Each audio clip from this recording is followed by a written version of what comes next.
January 31st, 1943, 11:05 hours, 20,000 feet above Berlin. Squadron leader John de Havilland pushed the throttles forward on his Mosquito, the wooden airframe vibrating as the twin Merlin engines accelerated to maximum power. Below him, Berlin sprawled in winter sunlight, the Reich's capital supposedly untouchable in daylight, protected by hundreds of fighters and thousands of anti-aircraft guns. His navigator, Flight Lieutenant Peter Shand, called out timing, 3 minutes to target, flak opening up below. De Havilland ignored the black bursts of anti-aircraft fire. The Mosquito was climbing through 22,000 feet now, leaving the effective flak envelope, accelerating past 400 miles per hour. Any German fighter attempting interception would need perfect positioning and luck.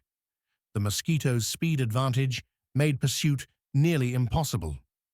The target was Reichsmarschall Hermann Goering's anniversary speech at the Sportspalast, a propaganda event celebrating 10 years of Nazi rule. British intelligence wanted it disrupted. A single Mosquito arriving at precisely 11:10 hours would force Goering to interrupt his speech, seek shelter, and demonstrate to Berlin's population that their capital wasn't safe, even in daylight. At 11:10 hours, the Mosquito reached the target. De Havilland didn't drop bombs, just made high-speed pass over the Sportspalast at altitude where every Berliner could see British aircraft over their capital during important Nazi ceremony. The sonic disruption would be minimal, but the psychological impact would be devastating. He banked hard, diving back toward cloud cover, accelerating past 420 miles per hour. German fighters scrambled, FW-190s and Bf-109s, climbing desperately to intercept. But the Mosquito was already gone, vanishing into weather at speed no German fighter could match in sustained chase.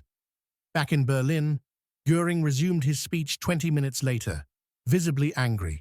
The British had humiliated him during his own anniversary celebration with an aircraft he'd called a wooden joke 2 years earlier, an aircraft built from plywood and glue that was now proving faster and more survivable than Germany's best interceptors.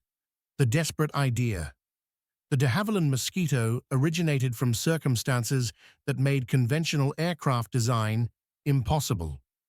By 1940, Britain faced catastrophic aluminum shortage. German bombing had destroyed metal production facilities. Remaining supplies were committed to Spitfires, Hurricanes, and bombers already in production. Every new aircraft design competed for materials that didn't exist in sufficient quantities. Geoffrey de Havilland, aircraft designer whose company had built military aircraft since the First World War, proposed radical solution: build bomber from wood. Not supplementing metal construction with wooden components, but creating entire airframe from laminated plywood, balsa, and birch. The aircraft would use no strategic materials, could be built by furniture makers and carpenters instead of skilled metal workers, and would rely entirely on speed rather than armor or defensive armament for survival. The Air Ministry's reaction was immediate and dismissive.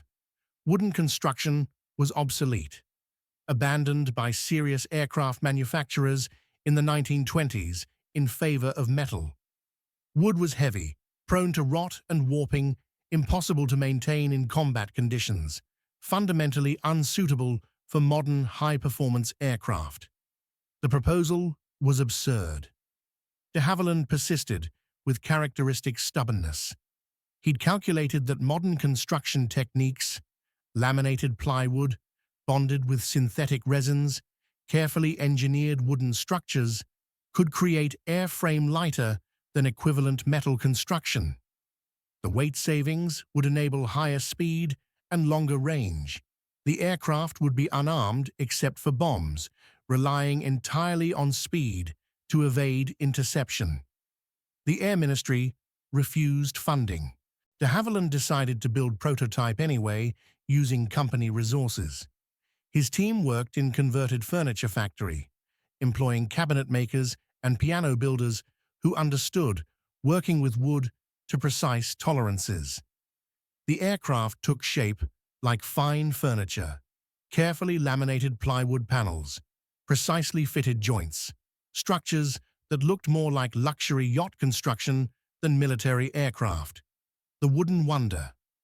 The prototype Mosquito first flew on November 25, 1940, from Hatfield Aerodrome.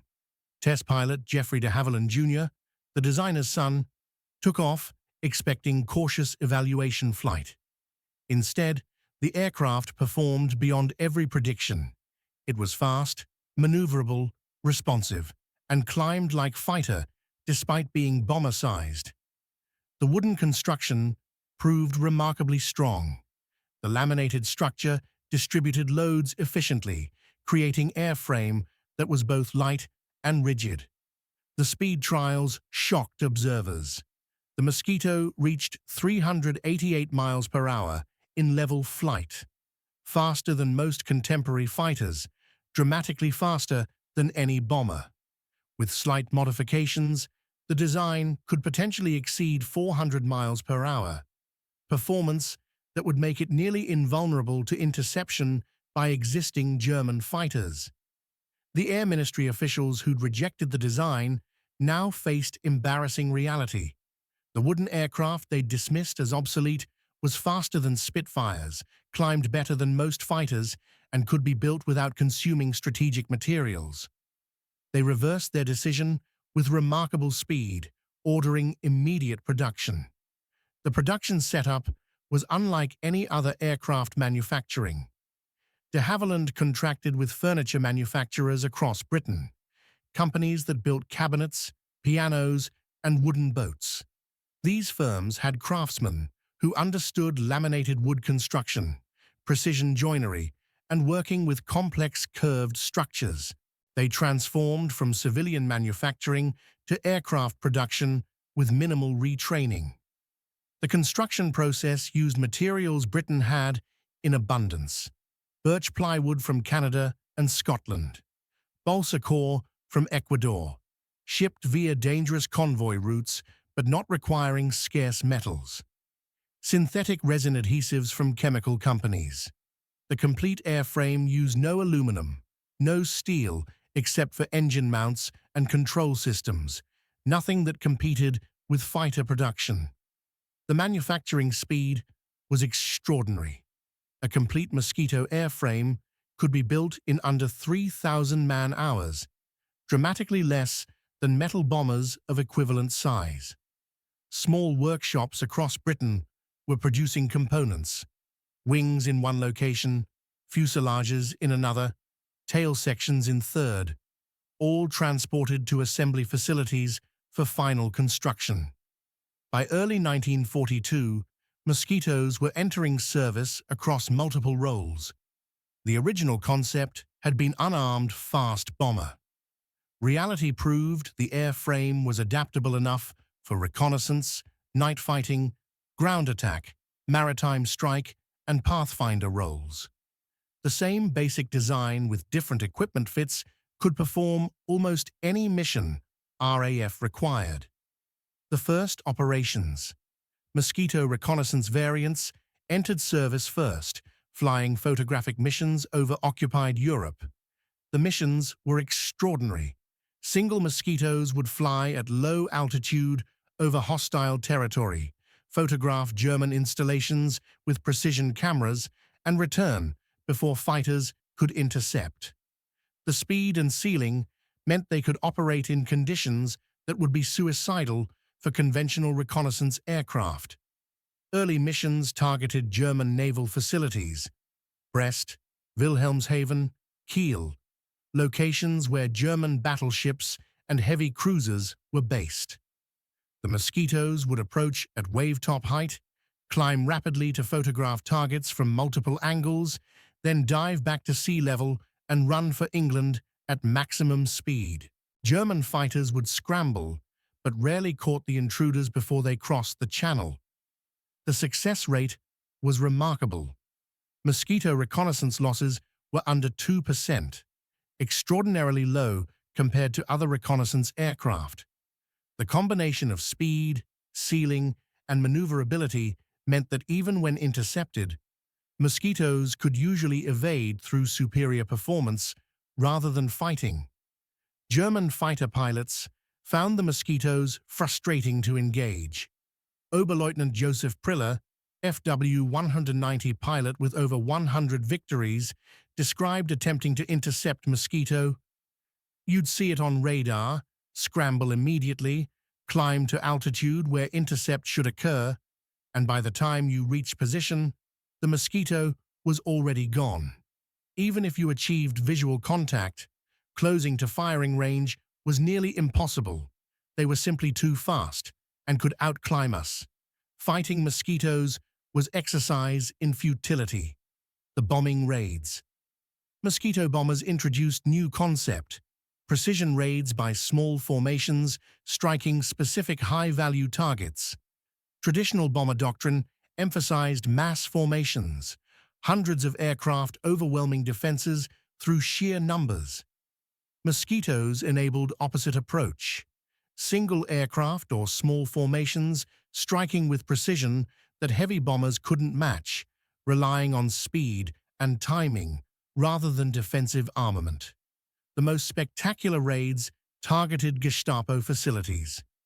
On September 25, 1942, 4 mosquitoes struck Gestapo headquarters in Oslo, Norway, destroying the building housing records of Norwegian resistance members.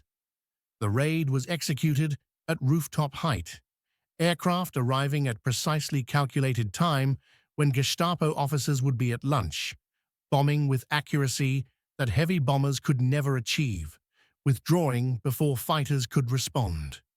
Similar precision raids hit Gestapo headquarters in Copenhagen, The Hague, and other occupied cities. The attacks served dual purposes, destroying German intelligence infrastructure and demonstrating to occupied populations that RAF could strike specific targets without causing massive civilian casualties. The precision raids became propaganda victories as effective as military operations. The most audacious bombing missions were Berlin daylight raids. In January 1943, mosquitoes began striking Berlin during daylight hours, flying at altitudes where German fighters struggled to intercept, bombing with enough accuracy to hit specific districts, proving that Reich capital was vulnerable even at noon. The psychological impact was enormous. Berliners had grown accustomed to nighttime raids where they could shelter and rationalize attacks as random bombing.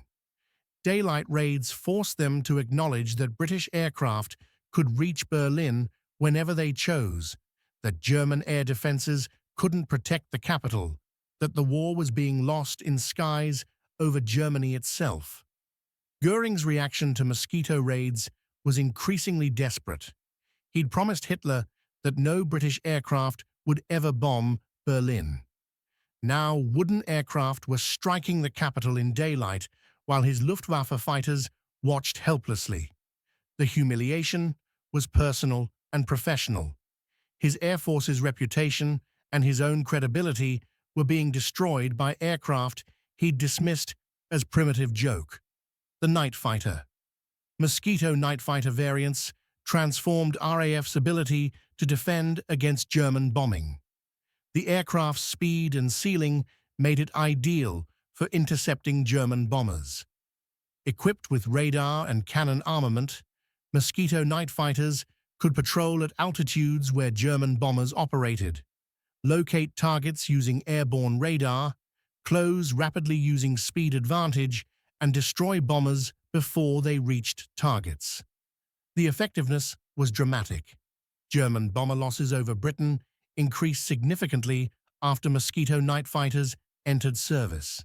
The Luftwaffe's remaining bombing capability, already diminished from losses during Battle of Britain, was further degraded by night fighters that could catch even their fastest bombers. Wing Commander John Cunningham, top-scoring Mosquito night fighter pilot with 20 victories, described the aircraft's advantages.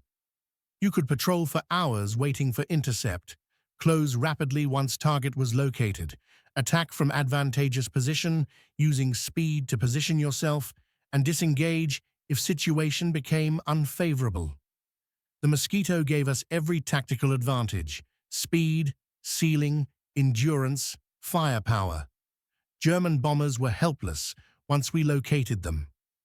The success of Mosquito night fighters influenced German bomber doctrine significantly.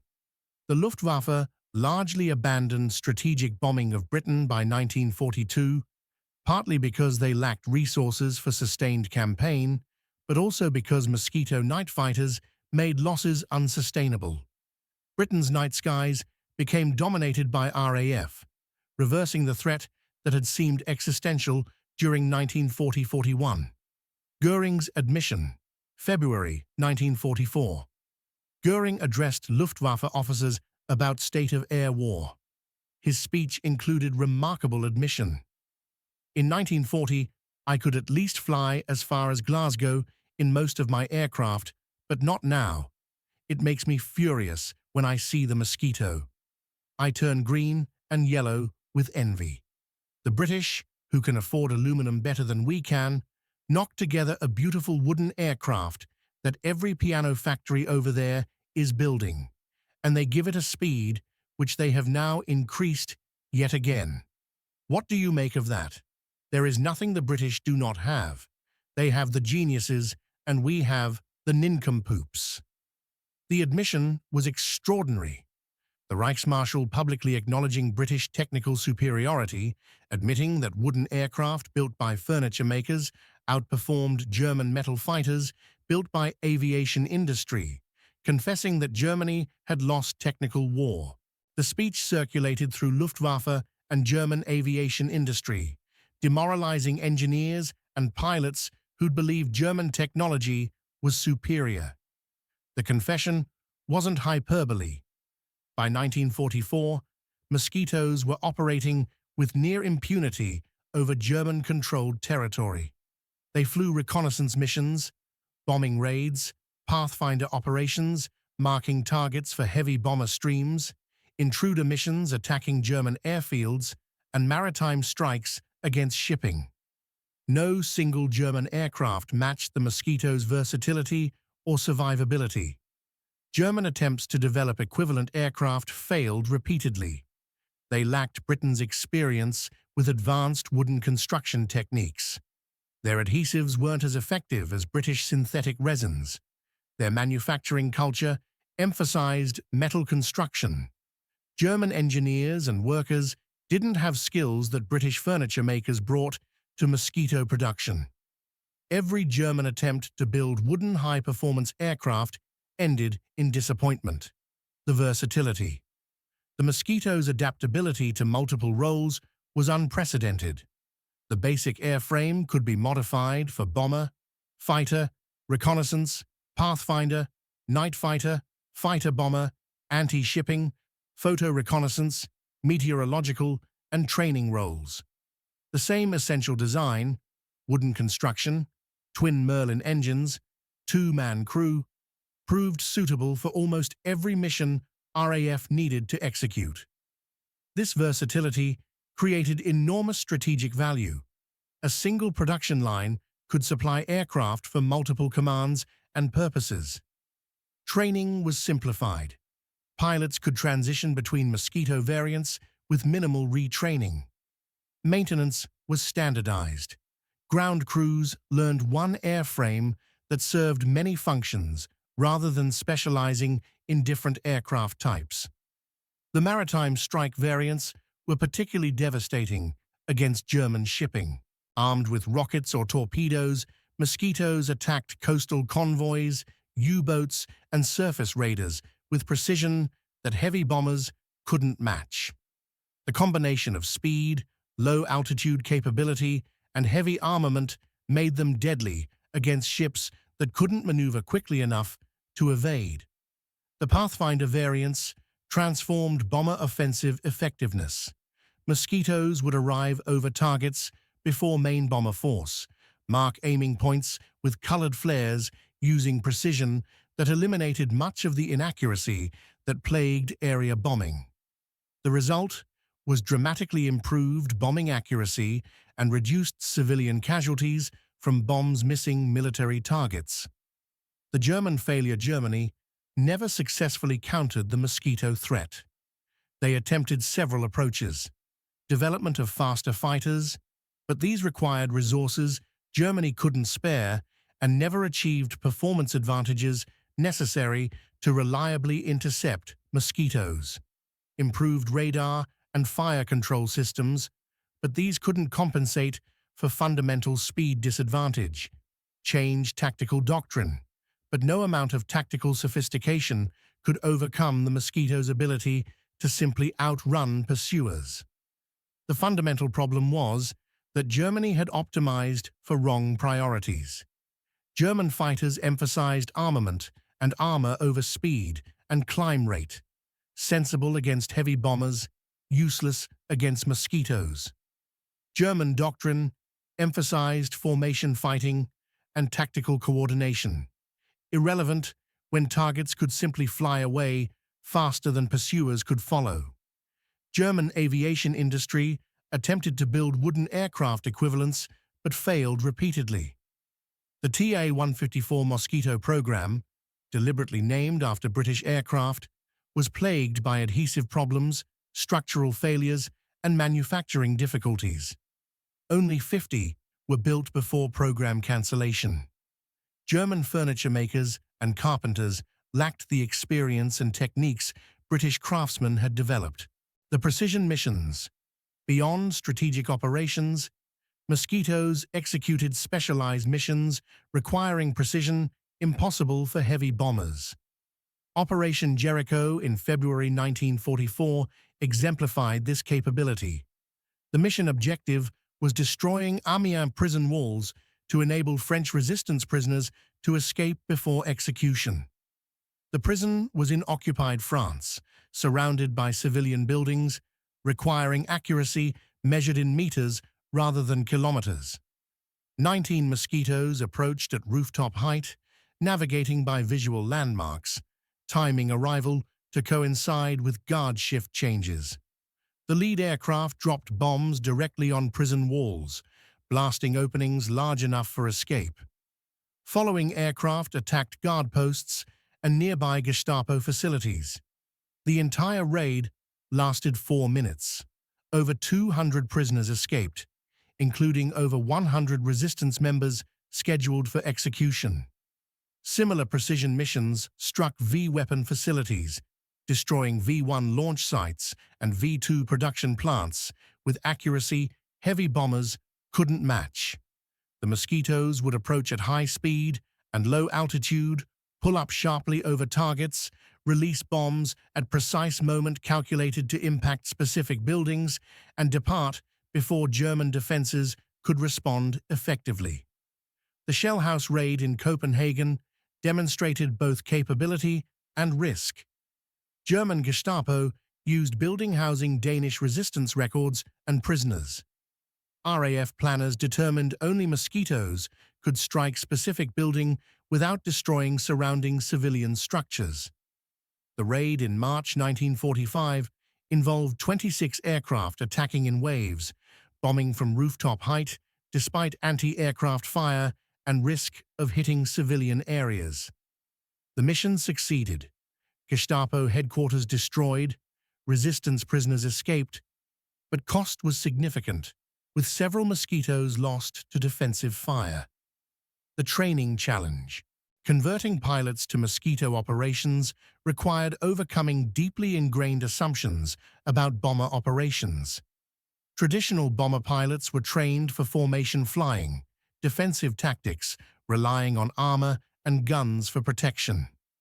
Mosquito pilots needed completely different mindset, thinking like fighter pilots despite flying bomber-sized aircraft, using speed and maneuverability as primary defense, operating independently rather than in formations. The transition was difficult for some. Pilots accustomed to heavy bombers found Mosquito's performance almost fighter-like. Responsive controls, high speed, ability to maneuver aggressively. Some struggled to adapt to operating without defensive armament, relying entirely on speed and evasion rather than gunners protecting them. But pilots who mastered the aircraft became devoted advocates. The Mosquito responded to control inputs immediately, climbed rapidly, accelerated smoothly, and handled like aircraft half its size.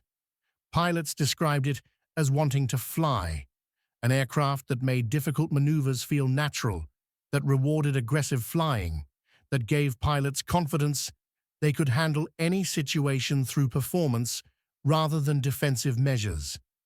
The navigator's role was equally demanding. Operating at high speed and low altitude left minimal time for navigation corrections. Routes had to be planned precisely, landmarks memorized, timing calculated to seconds. A navigator mistake in heavy bomber might result in missing target by kilometers, acceptable when bombing area targets. In Mosquito operations, navigation errors of hundreds of meters could mean mission failure. The intelligence war German intelligence continuously attempted to understand how Britain produced such effective aircraft from primitive materials. Captured Mosquito components were analyzed extensively. German engineers examined the laminated plywood construction, tested the adhesives, studied the structural design. Their reports acknowledged British achievement. The construction was sophisticated, the materials were high quality, the engineering was excellent, but they couldn't replicate it. German woodworking industry lacked experience with advanced lamination techniques. German adhesive manufacturers couldn't match British synthetic resins. German aviation culture had committed to metal construction and couldn't shift rapidly enough. Some German intelligence assessments bordered on paranoid. One report suggested British must have secret advanced adhesives that German chemistry couldn't replicate. Another claimed the wood was treated with mysterious compounds that enhanced strength. The reality was simpler. British had developed expertise through years of experience with wooden boat construction and furniture manufacturing, expertise that translated directly to aircraft construction but couldn't be acquired quickly. The Germans attempted industrial espionage targeting British adhesive manufacturers and Mosquito production facilities. These efforts yielded technical information, but not practical knowledge. Knowing adhesives' chemical formula didn't convey understanding of application techniques, curing procedures, quality control methods that made it work reliably. The tacit knowledge embedded in British manufacturing process couldn't be stolen through espionage. The final flight, Germany, April 1945. Mosquito reconnaissance missions over collapsing Reich. Squadron leader de Havilland flew his final Mosquito mission. Photographic reconnaissance over German positions defending Berlin approaches. The mission was routine by that point. Fly high and fast over target, photograph whatever remained of German forces, return to base. No interception attempts occurred. German fighters barely flew anymore. Fuel shortages and pilot losses had grounded most of the Luftwaffe. He flew over territory that mosquitoes had photographed hundreds of times since 1942. The landscape below showed 3 years of accumulated destruction. Bombed factories, destroyed railways, cratered airfields, burned cities. Much of this damage had been enabled by Mosquito reconnaissance that identified targets, Mosquito pathfinders that marked them, Mosquito intruders that suppressed defenses. The Mosquito that had been mocked as wooden joke had outlasted the Reich that dismissed it. It had proven faster than German fighters, more versatile than specialized aircraft, more survivable than heavily armed bombers.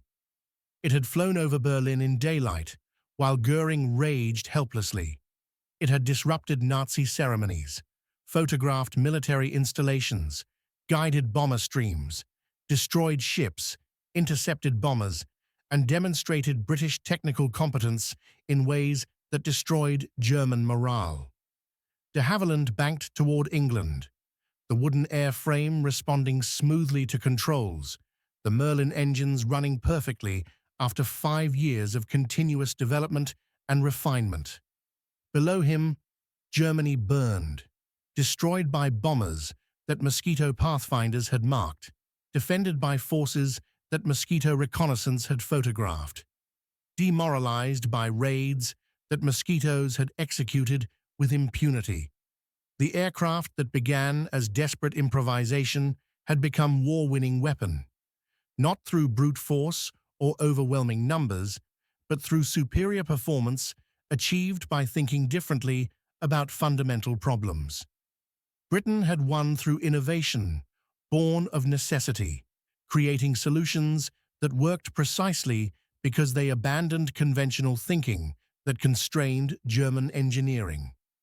He crossed the Channel at 20,000 feet, descending toward RAF Marham, where ground crews waited to service the aircraft for tomorrow's mission. The war in Europe would end within weeks, but the Mosquito would continue flying for years afterward. Reconnaissance missions, training operations, development platforms for new technologies. The wooden wonder that shouldn't have worked had proven so successful that even with war ending, no one wanted to retire it.